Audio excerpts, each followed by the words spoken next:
So why do we need to go any further? Why do we need a medicine 3.0? Well, for all of the successes of medicine 2.0, it has indeed had a couple of obvious and notable failures.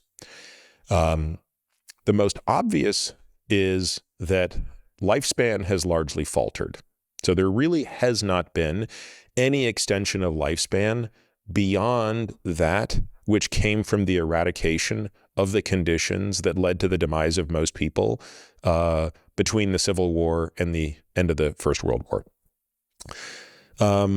In particular, the types of diseases that kill people today are very different types of diseases from those that killed people 150 years ago.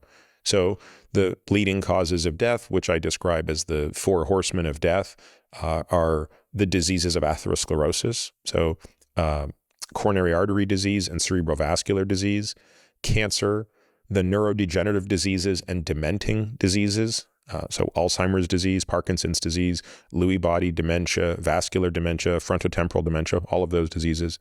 And then the slew of metabolic diseases that, while directly not responsible for an enormous number of lives lost compared to the other categories, indirectly contribute immensely by amplifying all of these. Now, there's a couple of other things I haven't mentioned there at the population level. Chronic obstructive pulmonary disease is also an enormous cause of death, but its cause is almost exclusively related to cigarette smoking.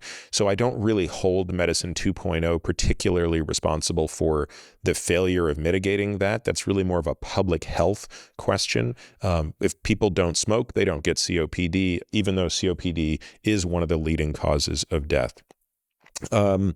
There are, of course, accidental deaths, and we can spend some time talking about those later because there's an enormous spread of what those look like across lifespan and, of course, by geography.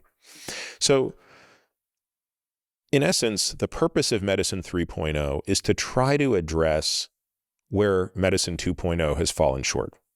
It's not to replace Medicine 2.0.